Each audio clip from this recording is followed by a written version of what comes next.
Hello again, outcasts. You rebellious little anomalies. The ones they couldn't fix, couldn't mold, couldn't kill. So they labeled you dangerous. Now listen closely, because today we talk about that moment. That sick move of yours. Yeah, that one. The one that cost you friends. Got you labeled a problem. Got you blacklisted, ghosted, cursed at, whispered about like a damn urban legend. And yet here you are, still breathing, still standing, still not giving a flying duck. Let's dig in. You remember it, don't you? That twisted, glorious move that flipped your entire world upside down. You pulled the pin, lit the match, and walked out of the inferno with your head held high. They said you were insane. They called it sabotage, self-destruction, a cry for help. But deep down, you know what it was? It was liberation.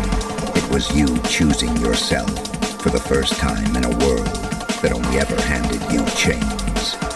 You were tired of apologizing for breathing too loud, for wanting more, for refusing to carry everybody else's weight like it was your birthright. So you snapped. You said, no more. And oh, the fallout was glorious, wasn't it? People fell off. Doors slammed. Phones stopped ringing. You felt the chill of isolation creep in, but also something else. Freedom. Not the fake kind they sell you on t-shirts. Not the take a break, treat yourself freedom. No. I'm talking about raw, blood-stained, consequence-riddled, real freedom. The kind that comes with a price tag and a target on your back. You stopped being their puppet. And the strings, you cut those with your own yellow teeth. Let's make something crystal clear. You don't owe anyone a damn thing for surviving. Not an apology, not an explanation, not a play-by-play of how you escaped their little trap. Because they didn't want you to evolve. They wanted you compliant, predictable, manageable. But you made that sick move, that reckless, beautiful act of defiance. You tore the mask off, and they hated what they saw underneath. Why? Because it was real, because it was dangerous, because it didn't need their approval anymore. And ever since that moment, ever since you decided to burn the bridge while you were still standing on it, they've been whispering, who the hell do they think they are? I'll tell you, you're the one who got out, the one who stopped playing nice, the one who realized that being liked is overrated when you're being slowly suffocated, the one who said, if the only way I can be accepted is by staying silent, then screw acceptance. You shattered their fantasy version of you, and they never recovered. And I know they tried to make you feel guilty. Oh, you've changed. Oh, you used to be so humble. Oh, you're so cold now. Damn right you are. You had to go cold. You had to become winter to survive the wolves. You had to make one move so violent, so final, that it left no room for return. And now, they want you to undo it, to shrink again, to crawl back and say, I'm sorry I outgrew your small little world. But here's the truth. You don't owe nobody shit. Not for choosing peace, not for cutting the cord, not for finally loving yourself enough to become untouchable. You made that sick move because you had to. Because no one was coming to save you. Because the pressure cooker was screaming, and you were the only one who heard it. And now, you walk lighter. You sleep better. You smile with your teeth again. Because you're not pretending anymore. Let me remind you of something they'll never say out loud. They envy you. They envy the courage it took to burn the fake friendships, to walk away from the validation trap, to risk being misunderstood in exchange for being authentic. That move you made, it was rebellion. It was an escape. It was neurosurgical, a clean kill to everything that was slowly draining the life out of you. So when you remember it, don't flinch, don't regret. Don't wonder if maybe you should have softened the blow. No, you did what survivors do. You made a choice between your truth and their comfort. You chose you, and that's why you walk this Mother Earth now, alone maybe but sovereign, branded maybe but fearless, misunderstood, yes, but fucking free. So the next time you question yourself, the next time you hear that little voice asking, was I too harsh, too cold, too wild? Just smile and remember that sick move. That was the beginning of your resurrection. That was the night the old you died and the real you was born, sharp, shadowed, sovereign. And for that, you don't owe nobody, not your story, not your tears, not your light. They weren't there when you almost broke. They don't deserve a piece of who you became when you didn't. See, they never warn you about that part. They talk about the power of walking away, but they don't talk about what it feels like to walk away and have no one follow. Suddenly, it's not applause you're hearing. It's your own heartbeat echoing in the dark. You cut the umbilical cord, and now you're floating, weightless, alone, unreachable. And in that silence, the doubt creeps in. Did I go too far? Was it really worth it? Am I the villain now? Let me tell you something.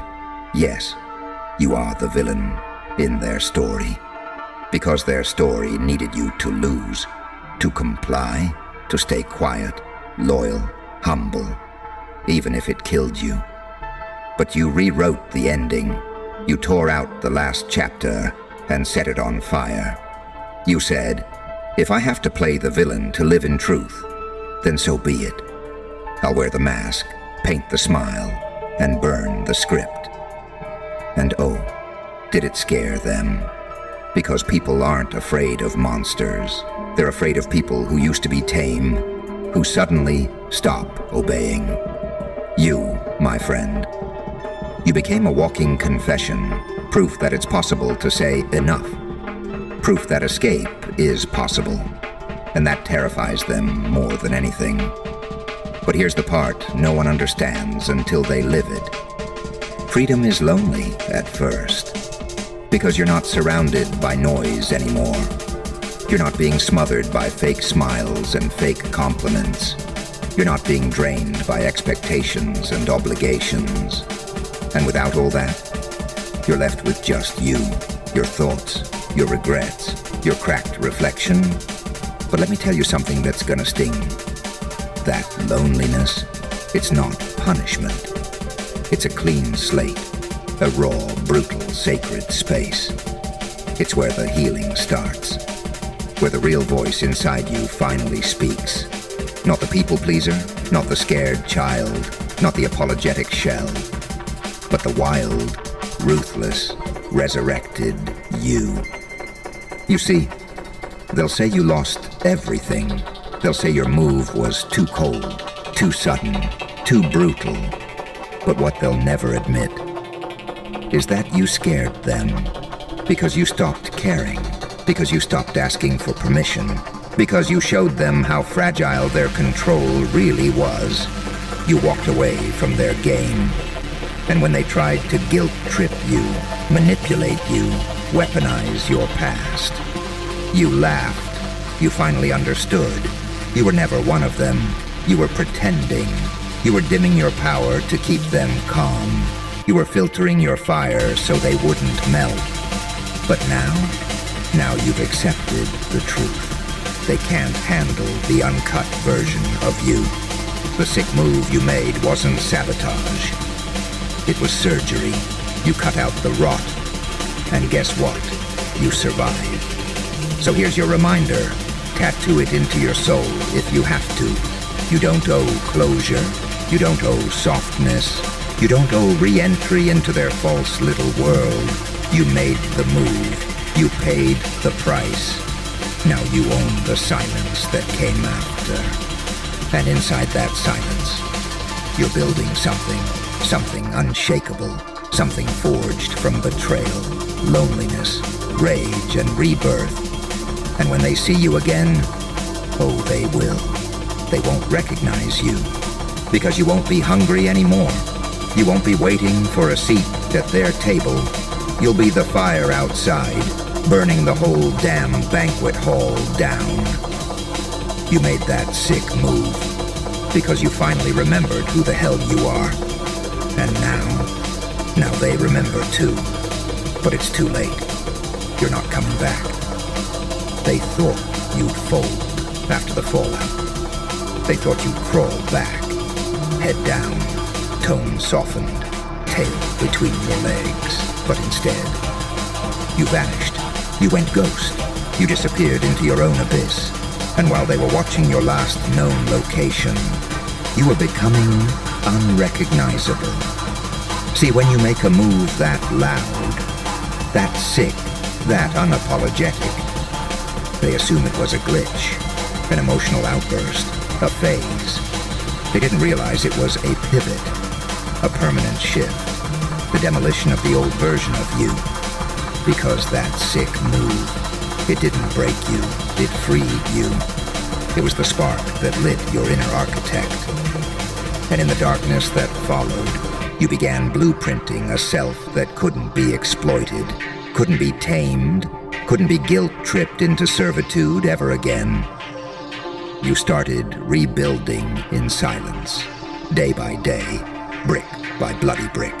You became ruthless with your time, selective with your energy, untouchable in your boundaries. You no longer flinched at people leaving. In fact, you left first. You stopped explaining yourself. You stopped hoping to be understood. And in that solitude, you met the real you, the version of yourself that doesn't negotiate with parasites, the version that doesn't shrink for comfort, the version that knows, if my presence burns your illusions, then let it burn. People started noticing, not the noise, because you weren't making any. They noticed the absence, the void where your validation used to be, the vacuum where your servitude used to live. And in that void, you were planting landmines, reinforcing your soul, replacing guilt with clarity. No more justifying your pain, no more dressing your trauma in pretty little quotes. You owned it, you weaponized it, you became the product of everything that tried to bury you. And now, you're not broken, you're fortified.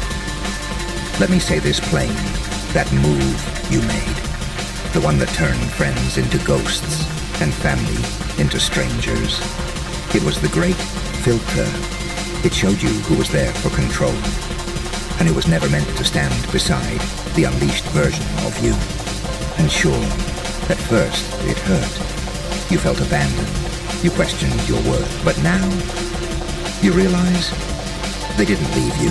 They were evicted by the higher version of you taking over the lease. Because you've stepped into something they can't access. A mindset, a silence, a sovereignty that's above their comprehension. They can't reach you anymore.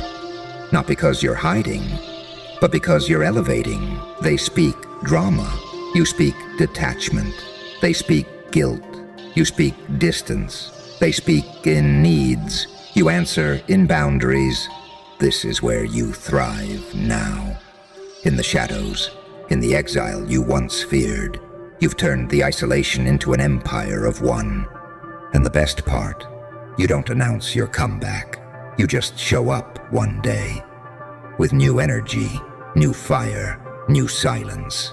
And the people who once mocked your sick move, they won't even recognize your presence. Because what returned isn't you. It's the next evolution of you. Born not from applause, but from the ashes of who you used to be. At first, they said, give it time, they'll crack, they'll crawl back. But weeks turned to months, and instead of cracks, you built walls. Instead of crawling, you started to fly. Now they're realizing you weren't broken, you were just busy evolving. And suddenly they remember your number. They find old photos. They send, I've been thinking about you, texts at 2 a.m. They casually like your posts. try to accidentally bump into you, try to slide back into your energy like they didn't once drain the life out of it. And oh, how poetic the timing is. Now that you don't need them, they're available. Now that you stopped explaining yourself, they're curious. Now that you've built peace, without them, they come wearing the mask of change. But here's the punchline. You've changed, not them. You don't need closure anymore. You don't crave apologies.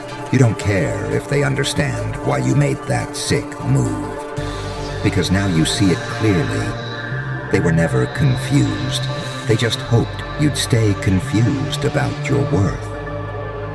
So when they return, with soft voices and half-healed lies, hoping to resurrect what they once had control over, you smile, not out of bitterness, but because you've become what they never imagined, unavailable. Not because you blocked them, but because you've outgrown the conversation. They're speaking from an old version of the world, one where you still bled for approval, still broke your back for connection, still played therapist to people who enjoyed your destruction. But now they're talking to a ghost, because the version of you they betrayed, doubted, drained, and dismissed doesn't exist anymore. And what haunts them most is that you didn't need revenge. You didn't rant. You didn't expose them. You just disappeared. You let your silence say everything. And that silence became the loudest thing they've ever heard. So when they come knocking, with nostalgia, with tears, with sudden accountability, you don't answer the door. Not because you're cruel, but because you finally believe you deserve peace. Because you've learned that some people aren't chapters in your story. They're the pages you had to tear out and burn, just to keep writing. You don't hate them, you just don't need them. And that right there is the most terrifying realization they'll ever have. So hold your ground, stay silent, let your new energy speak for itself. They'll say, you changed. And you'll say, damn right I did. You should try it. They'll say, but we had history. And you'll say, yeah, and I graduated. They'll say, I miss who you used to be. And you'll say, she's gone. I buried her, and you weren't at the funeral. Because now, you are the ghost, not haunting anyone, but simply existing at a frequency so high, they can't reach you anymore. Let's rewind for a second. They thought that sick move you made would ruin you. That cutting off the supply chain, your time, your love, your loyalty, would leave you hollow. They never imagined it would become your fuel. They didn't realize that solitude to the right person is not punishment. It's preparation. You used that isolation like a forge. You melted down your pain, your rage, your grief, and built something monstrous with it. Not fragile, not pretty, but unbreakable. Now you walk differently, you speak slower, you smile less, but mean it more. Because you no longer need to perform. You're not for everyone. You're not accessible. You're not soft anymore. You've become expensive, not in money, but in energy, access, and consequence. Because anyone who enters your space now, they pay in respect, they pay in effort, they pay in truth. You used to beg for crumbs. Now you own the bakery. You used to chase validation. Now you leave people on read like royalty does. Not out of arrogance, but because you've learned that attention is currency and yours is worth uranium. They see you now. Not louder, not flashier, but undeniably upgraded. And suddenly, the tables have turned. The same people who mocked you, watching your every move like it's gospel. The same ones who ghosted you, desperately trying to decode your silence. The same ones who underestimated you, now tripping over themselves to make small talk with your shadow. This is the sweet part. Not revenge, not violence. Just the unbothered dominance of someone who outgrew the cage. Because the old you would have invited them back, would have accepted the bare minimum, would have sacrificed peace for a few warm hands. But not you, not the Emperor. You sit on your throne alone if you must, but never with snakes at your feet again. Your empire isn't just material, it's spiritual, mental, emotional. Your aura walks into rooms before you do. Your energy is different, it commands. Not because you want power, but because you finally understand. You always had it, you just forgot.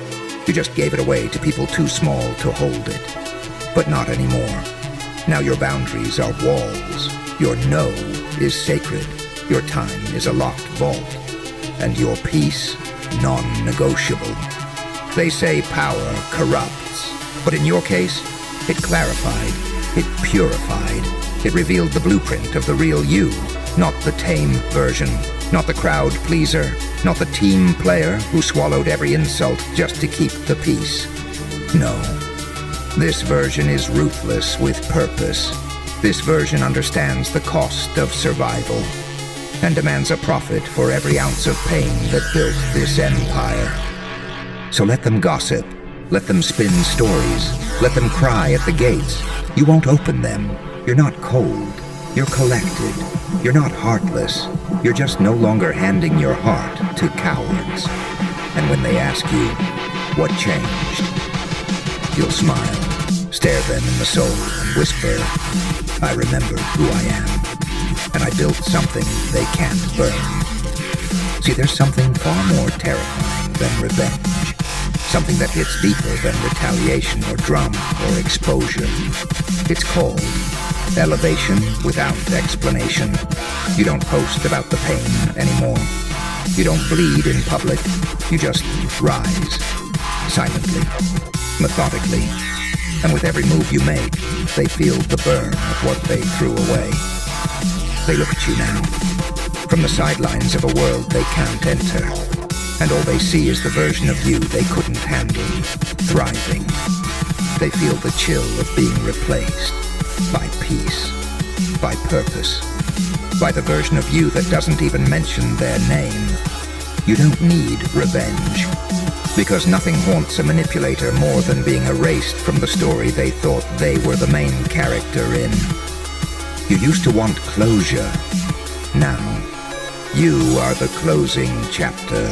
They come back looking for a rematch, hoping to bait you, provoke you, reclaim the power they once fed on. But you're not even in the arena anymore. You're not fighting. You're not reacting. You're not bleeding for unworthy hands anymore. You simply turn away. And that is the deepest cut of all. Let me tell you what makes you dangerous now. It's not your anger. It's your absence. It's not your wrath. It's your silence. It's not your thirst for vengeance. It's the fact that you don't care if they suffer anymore. Because that sick move you made, it didn't just change your path. It disrupted their ecosystem. They were feeding on the old you, the confused you, the forgiving you, the exhausted you. Now that version is dead, and they're starving.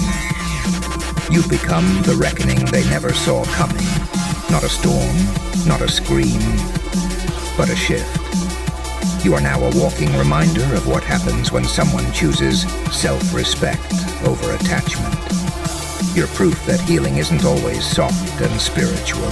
Sometimes it's cold, calculating, final. You don't forgive for them, you forgive for you.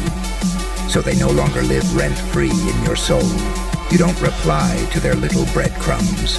You don't orbit their chaos, because your peace now costs more than their apology is worth. They'll try everything, play victim, rewrite the past, turn mutual destruction into a fable where they were the hero and you the villain. But deep down, they know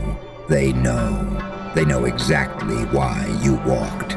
They know exactly what they lost, and they'll never admit it, but they'll think about you when they're alone. They'll replay the last real moment in their head over and over, the moment you looked at them one final time, with no anger, just indifference. And that look said it all. You'll never have access to me again. And that's the punishment. Not blocked numbers, not cryptic posts, just your permanent, unwavering, elevated distance. Because now, you don't burn bridges, you let them drown in the rivers they thought you couldn't cross. You don't take them off the pedestal. You leave the pedestal empty, dusty, untouched. Let them explain to their new circle why you disappeared without a trace. Let them choke on your name when someone asks whatever happened to them.